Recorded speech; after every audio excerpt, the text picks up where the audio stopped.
Hey everyone, welcome back. Hope you're having a fantastic day so far.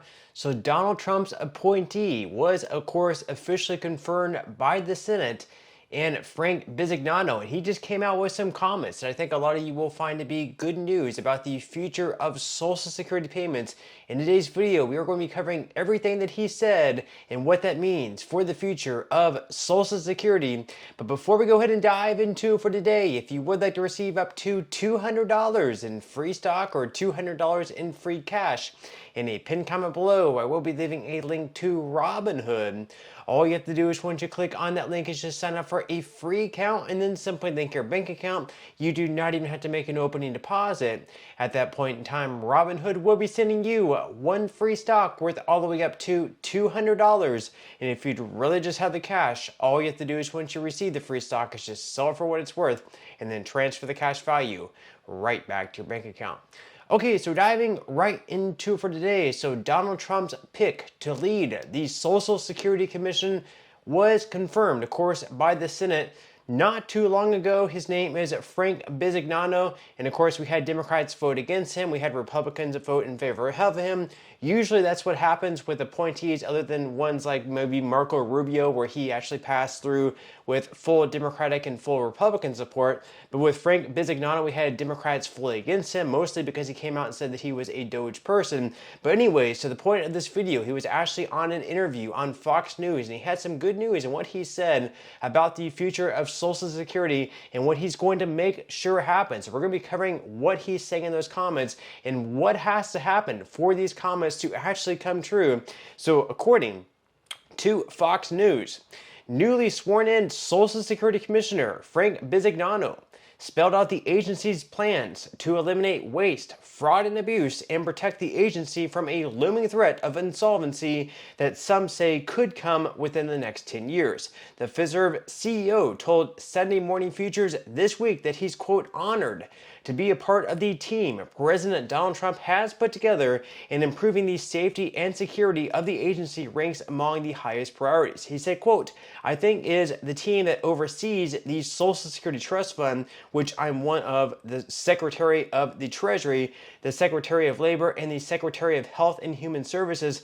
We as a team will get together probably in the next couple of months to go through the information that's produced. This is an effort across the board that will also involve the Senate and Congress, is what Bisignano said. Of course, they are going to be going over that looming trust fund report that within the next, let's say, 8 to 10 years, so we're talking anywhere between 2033 through 2035, if Congress does not act and they don't find out a way to either raise taxes to bring more money into the Social Security Trust Fund, or find a way to reduce the amount of money that's going out of the trust fund, or to find a way to make sure that the money in the trust fund is actually building at a faster rate, a higher interest rate than what it's currently building up as at 1 to 2% every single year, then unfortunately they are going to have an across-the-board benefit cut of anywhere between 19 to 26%. That's because there's not going to be enough money in the trust fund, plus money flowing into the trust fund from current taxes to be able to pay out everyone 100% of their scheduled benefits. That goes between people who receive Social Security retirement benefits, SSI benefits, as well as SSDI benefits. Now, he went on to say, quote, I think doing our job right is accredited to this economic challenge. It's been a 90-year-old institution, and as the president has said, we have no intent to break a system that can be improved, but we have no intent to break it. And I do believe that that team that will get together along with Senate and Congress will ensure that this is here for the next 90 years at least. So he does believe, once again there, that he, along with Congress, Senate, and the House of Representatives can get together to form a plan to make sure that the Social Security Trust Fund does stay solvent past the years of 2033 and 2035. He believes that the Social Security Trust Fund will become solvent because of his work, because of Congress's work, and of course because of President Donald Trump's work to make the trust fund solvent for the next 90 years. Now, of course, him just coming out on an interview and saying this isn't going to automatically make it solvent for the next 90 years, but the fact that he is coming out on live television during this interview and making this thing a very important part of what he wants to accomplish within the next 4 years under President Donald Trump is a very important thing, because he could have easily just come out on this interview and just been like, hey, look, the fact that the trust fund, we have reports coming out and saying that the trust fund is going to go insolvent within the next 8 to 10 years. Those are completely false. We don't have to actually focus on that. The people who say that are lying, he could come out and just sort of, dismiss it or something, but he is putting that out in the forefront, saying that something does need to happen. So it is good they are actually putting this in the spotlight and really putting pressure on Congress, putting pressure on himself, and putting pressure on President Donald Trump to get something done to ensure that the trust fund does stay solid for the next 90 plus years. Now they go on here to say that Biz McDonald sees a tremendous opportunity to improve the agency by focusing on the integrity, safety, and security of Social Security numbers. Now, Biz McDonald told Fox News' Maria Bartiromo that the integrity of data within Social Security is job one, whether it's a payment or whether it's how that number travels through a system. He said, quote, fraud and abuse can happen so many ways, so job one is going to be ensuring that Social Security numbers are only given out and maintained to people who should have them. He said, quote, I think we need to think broader about what Elon and Doge and the president were talking about. It's not as simple as did a 150-year-old get a payment. It can be as simple as did that number travel through the system and can still be alive and used for many other things. So of course, Elon Musk did have that post back on X showing that how many people we actually had that the Social Security system, I guess, was showing as still being alive, despite them being 150 years old, despite them being 200 years old, and despite, yes, them being well over 300 years of age. We had Social Security numbers matching out with people over the age of 250. We had thousands of people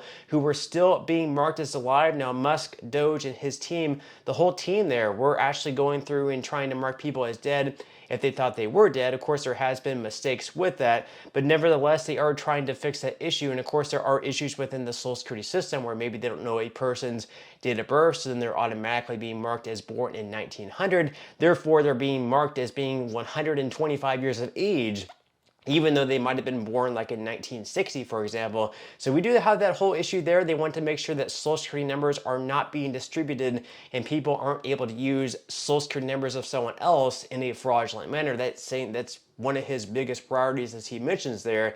Now, of course, the big one here is keeping the program solvent for a longer period of time. He doesn't exactly go into what his plan is there. He's not saying whether or not he's going to raise the full retirement age. Trump, of course, has come out and been adamant against raising the full retirement age. He says we're not going to touch Social Security benefits, we're not going to cut benefits, we're not going to raise the full Social Security age. And of course, we don't have the commissioner coming out and putting out a plan of his own either. He's only saying that he wants to work with Congress, both the House of Representatives as well as the Senate, to come up with a plan. Now, we do have several plans out there. We have a plan by Bernie Sanders, we have a plan by John Larson. Now, in both of those plans, well, in Bernie Sanders' plan anyways, he wants to lift the payroll cap in which you pay taxes on. So this year in 2025, for example, you only pay the payroll tax, the FICA tax on Social Security, which for an employee is 6.2%, and then their employer matches the other 6.2%, so in total it's 12.4%. If you're self-employed, you pay the entire 12.4%, and you only pay that amount on the first $176,100 you earn. So let's say, for example, you work for a company and you earn $1 million. Well, out of that $1 million, you're only paying 6.2% into the Social Security Trust Fund on $176,100. So anything above $176,100 up to the $1 million salary that you earn, you are not being taxed on that amount that goes into the Social Security Trust Fund. Bernie Sanders and John Larson want to change that. In Bernie Sanders' plan, any income earned above $250,000 per year would be taxed in going into the Social Security Trust Fund. And in John Larson's plan, anything above $400,000 would be taxed in going into the trust fund. That way we have millionaires, people who are making a lot of money. All that money is also being taxed in going into the Social Security Trust Fund. Also, we have some bipartisan ideas. So last year we actually had a Senate Republican, Bill Cassidy, grouping together with some Democrats like Angus King, who's actually an independent, but he normally votes with the Democrats. They had a big idea where basically they would be borrowing $1 to $1.5 trillion, investing that into the United States, so like stocks and stuff like that, and then whatever the return is, they would throw that right back into the trust fund. And of course, some other ideas like that Now, the main problem here with coming up with some sort of common sense solution is that Republicans are pretty much against tax increases and Democrats are against benefit cuts. So, Democrats are going to be against raising the full retirement age, they're going to be against cutting benefits in any type of way, and Republicans are also going to be against raising taxes on those earning above $400,000 per year. So we'll have to see whether or not Democrats and Republicans can actually work together, but something does need to happen. They cannot continue to kick the can down the road. But with that said, leave your thoughts and comments below. What would you like to see happen within Social Security over the next 4 years? What do you think is going to happen? Leave your thoughts and comments below. But that's all we have for today's video, and I will see you in the next one.